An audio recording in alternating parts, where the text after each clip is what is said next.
Bam! What's going on, hooligans? Fucking Monday. I don't know why I'm so pumped, other than Walking Dead is back, which means we get to get back into our episode breakdowns. Some people might... Fuck, had a stroke on that one. Some people might not be a fan of them, but we're going to do them anyway, because it's what I like doing. And I've always done them with Walking Dead and Game of Thrones now. So that's going down today. Other than that, I have no idea. So this vlog may end up being just one of those ones where it's basically a Walking Dead episode breakdown. Just so you're forewarned. Roll the intro.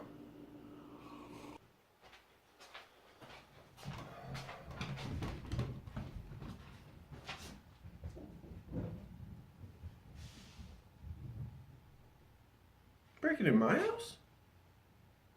Breaking in my fucking house?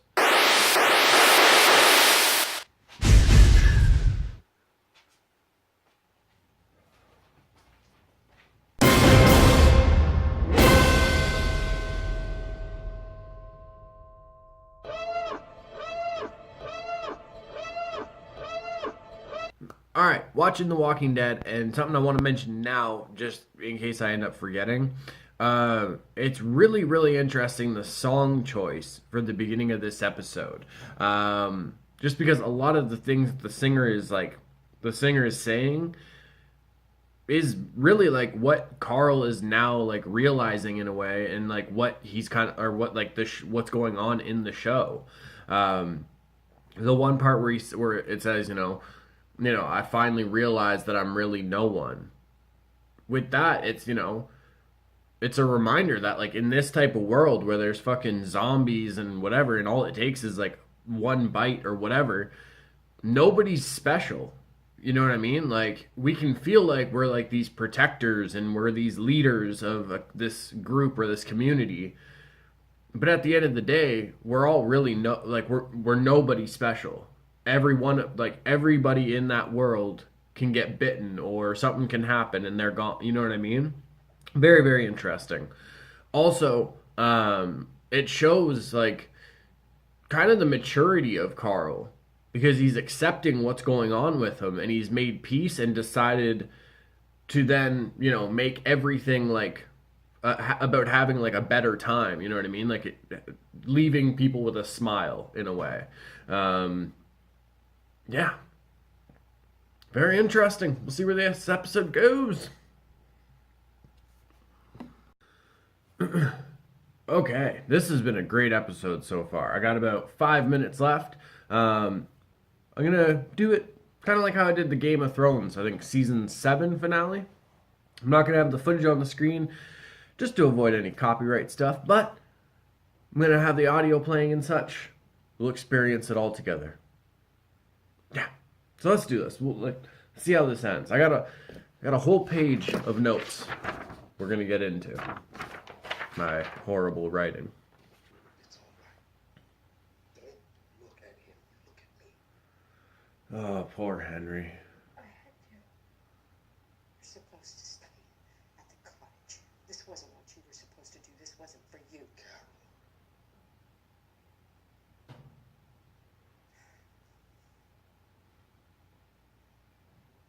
Man. Henry. All will be resolved. Man, Carrie Payton's such a good actor. All will be resolved.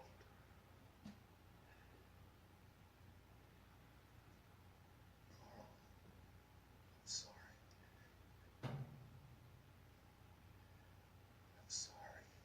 I couldn't protect you. Father's job is to protect his son. Carl.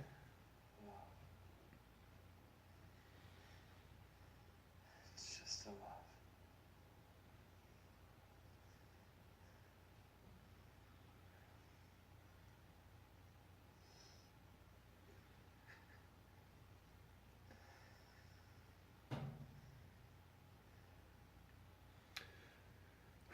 Wonder if they're gonna... Oh shit, Carl's like initiating it. No. It's I know. Somebody else. yourself. I still can.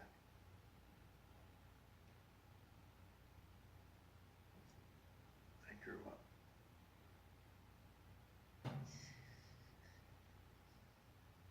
I have to do this. Me. Man.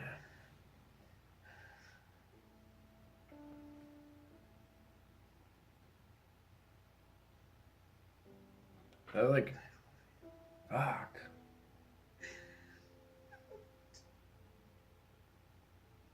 I don't know. It's like Carl just gets it.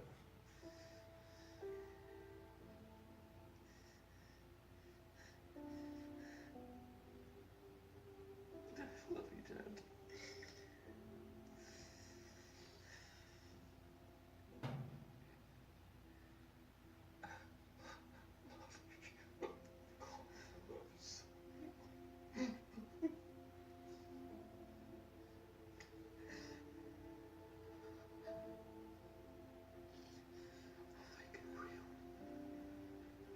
Man.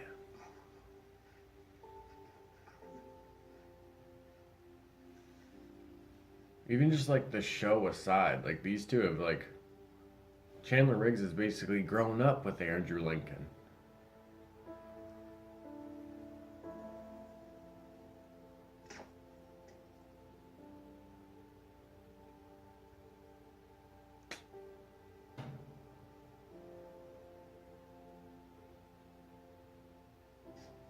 I'm glad they didn't show that. I don't know. Let Carl kind of go, like, without the gruesome death, you know? Morning. What? Only you,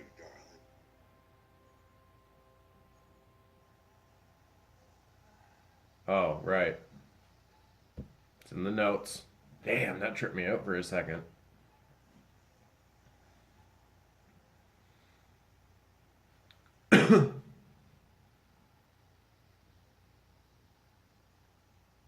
Whoa.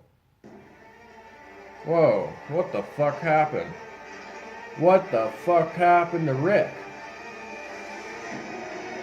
Alright, fucking, first of all, we need to talk about this fucking ending.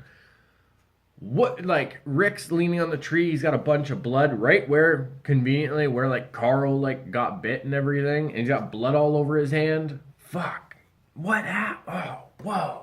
Alright, we got a lot of notes to get into. So, right away, I want to kind of get the Morgan stuff out of the way.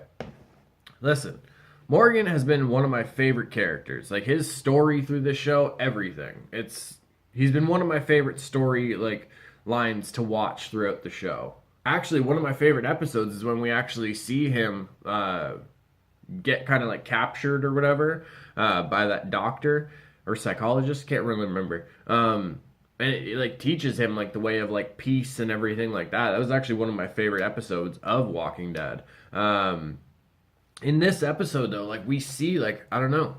I know the character Morgan, I guess, is supposed to be a crossover to Fear the Walking Dead, which honestly I've actually never seen. So in this episode, it's crazy because with Morgan, we actually see a scene where he uses like his bow staff or whatever and cracks one of the saviors in the throat. And while he's like kind of like gargling on his blood, like while he's standing there holding his neck, it's a very quick scene. But you see Morgan actually smiles while he's like looking at the savior, like kind of like gargling on his blood and stuff. It's this weird thing now that like he's gone from like he's gone from like basically losing his mind and going around just like clearing places of walkers to like now he like his adversary isn't just the walkers, it's the saviors, and like he doesn't see like the end to it, you know what I mean? He feels this is what he has to do, much like he felt like he had to clear the area of like walkers and stuff. Now he feels he has to clear areas of saviors basically. Honestly, like I don't know, it might be one of those things where like Morgan is kind of like killing himself like in his own way by doing this.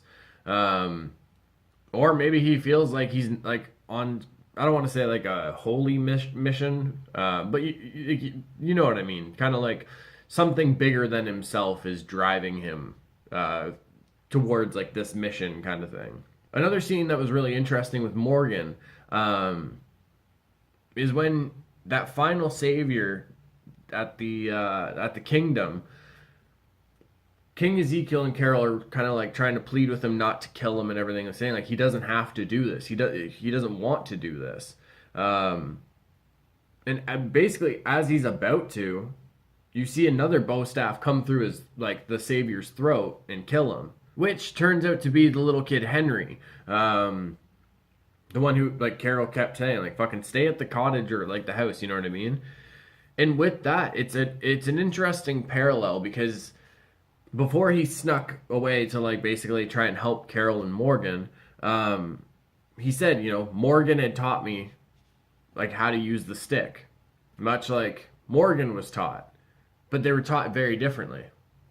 So Morgan was taught that it's a more of a peaceful way to, you know what I mean, like to not have to use violence kind of thing. You can use it to help just defend yourself and keep them away. Whereas Henry has learned how to use it more as a weapon, as something to cause damage, something as like a violent instrument. It's interesting because I feel like if Henry kind of like had learned under the calm, non-violent Morgan, then this would be very different. But because things have happened now, Morgan has taught him the opposite way of how to use it. You know what I mean? Instead of peaceful, it's violent. Yeah, just kind of an interesting thing because when Morgan realizes that it's Henry standing there, you see that moment on his face where he's just like he sees what like his actions have like kind of caused. So it's very interesting. I love Morgan's story arc, to be honest. One of the most like interesting things of this episode for me was actually seeing how like mature Carl was being about like this whole like, you know, being bitten and knowing he has to die now. Right away, like as any like parent really would, like Rick right away looks to blame the saviors, like it was them, like they caused this, and Carl shuts that down, says no, I got bit, it happens.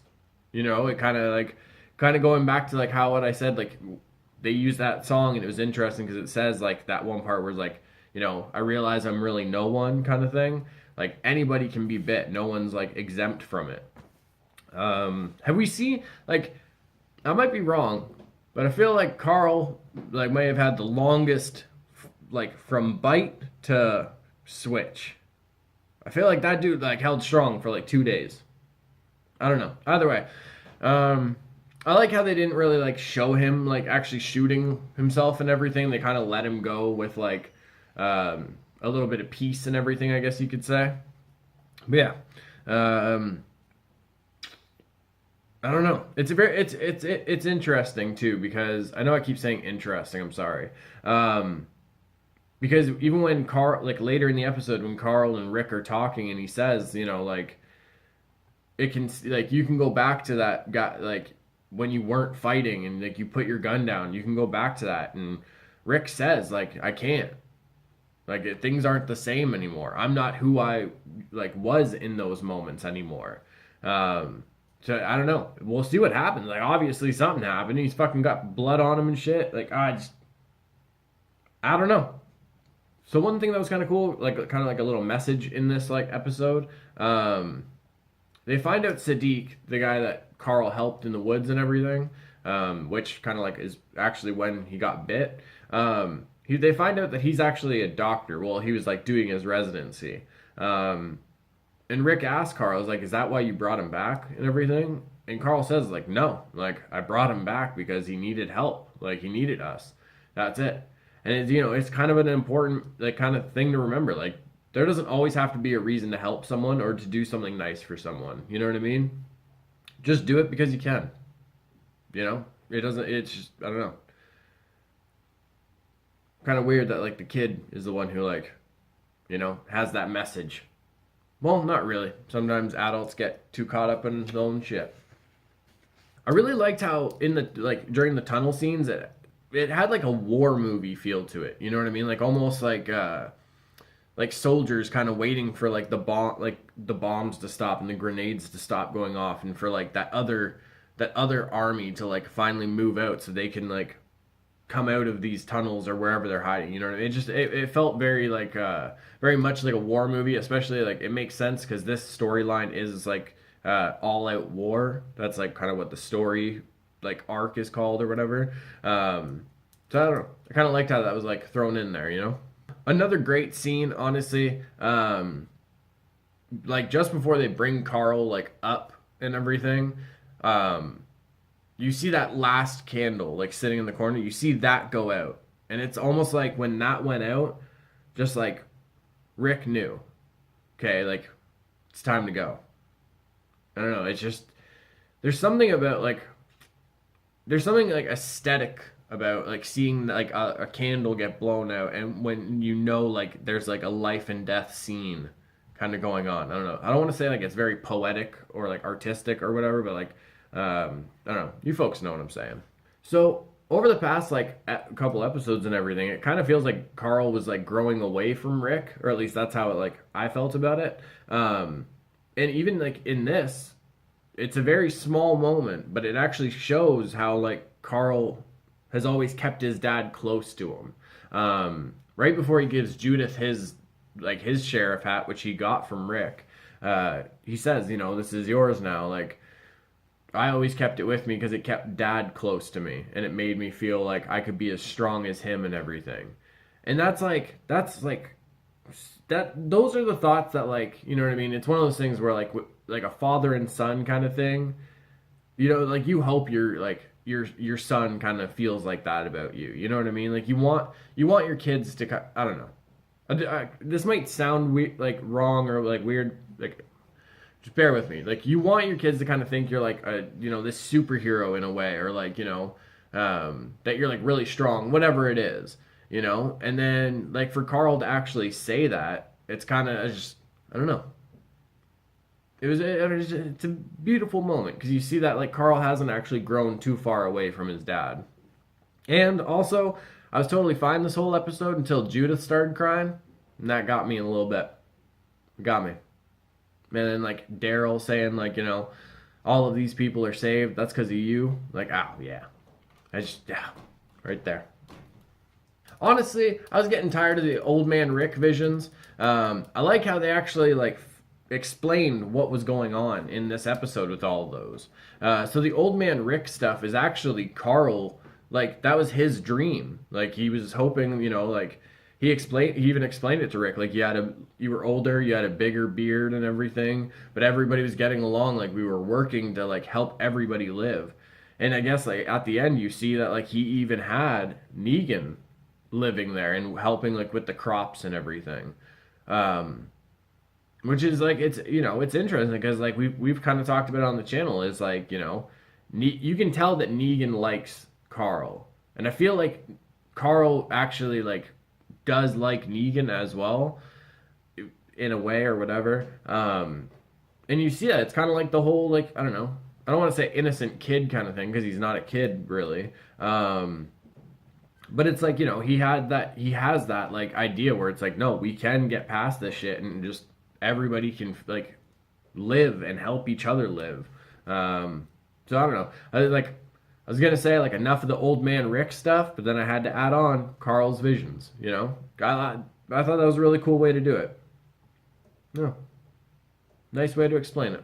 Also, really cool how like the death scenes were very parallel, and some things that like King Ezekiel or Carol would say kind of went in like with what's going on with Rick or Michonne or like Carl, you know what I mean? The best example I found at least is when like King Ezekiel kind of says like, you know, about the Savior or whatever, like whatever happened has already happened tonight, like whatever, like it's his to live with. Like it's his cross to bear, you know what I mean? And then we go back to that scene with like Rick and Carl and Michonne's on the side, but like you can't help but feel like it's kind of almost aimed at Rick, you know what I mean? Because like he is gonna live with that, especially with him saying like, you know, I'm not who I was. Like I'm different now. Things are different now. I feel like those two things kind of play into each other because it's one of those things where it's like, this is his to live with. And while Carl wants him to, basically kind of like use his death as a way to like just stop fighting and everything, he has to still live with his son's death. And because he's not who he was anymore, I don't think he's going to be able to like just stop fighting. You know what I mean? I don't know. I thought it was really cool how like the parallel like death scenes going on and how some of the dialogue kind of like went into each other in a way, And usually these episodes kind of have some callbacks and everything to past seasons or whatever. I thought it was kind of cool how like the one building that was like still standing and like not on fire and everything in Alexandria that they brought Carl to was a little church. And when you first saw it, it actually reminded me of Gabriel's church, like when they first like went with him, like when they first brought him there and everything, and they were like doing their thing. I think it was season 3. I might be wrong on that though.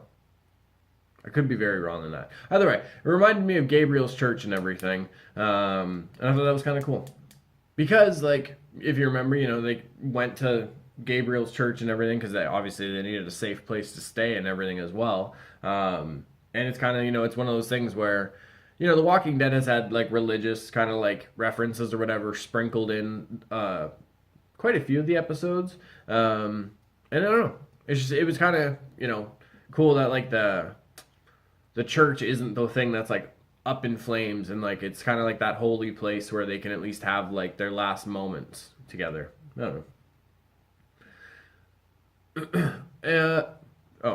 The other callbacks is the one where Daryl's saying like all of us together, that'll be their worst nightmare. I'm not sure about this, but I feel like that's kind of like what they said when they were first encountering the Saviors and everything before they realized just how big of a network kind of shit, like kind of thing, like they are. But things are different now, so might be more of a nightmare this time for the Saviors.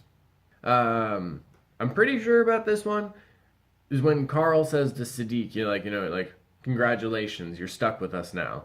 I can't remember specifically, but I feel like Carl, when he was younger, like he said that to, it could have been Michonne or Tara. It was one of the people that had been brought into the group. I remember this being said to somebody. So yeah, again, just another cool little callback like that. So bam, there's all the fucking notes and my thoughts about the return of Walking Dead. Honestly, it was a heavy scene as far as like the whole, like seeing like Carl and like Rick, what they're going through. But as far as like emotionally, like I don't know, didn't really get my feel spots until like Judith started crying, and then it got me a little bit because I don't like seeing kids cry like that, especially little kids. You know what I mean? But yeah, other than that, I don't know. It'll be very, very interesting to see where the show goes now. I don't know. You already know I'm down. So yeah. All right, just realized I basically talked about Walking Dead for about 25 minutes almost. So without editing, I don't know where that's gonna, like with editing, I don't know where that's gonna put us. So we're just gonna wrap this up now. I don't want you folks sitting around for like 45 minutes watching me talk about random shit and shenanigans, whatever have you. Either way, hope you guys enjoyed it. If you're a Walking Dead fan, at least. I will definitely make sure to put a spoiler warning and everything for folks. Although I'll probably just put it as like in the fucking thumbnail so folks know, because that's basically all we talked about today. Either way, if you took the time to watch it and everything, I appreciate it, good folks. I really do. It means a lot. Right in here, mi corazón. It means a lot. You know what I mean? Just saying. If you want to support the channel, links in la description. Remember, give it a little thumbs up. Not for advertisers or anything. It's just so I know the hooligans are fucking with the content. Also, share, subscribe, all that good stuff, good folks. Comment below. You might not get a reply, but as long as it's positive, I'll read them all, and I give you a little heart. Show your comments some love. You know what I'm saying? All right. Throw the outro.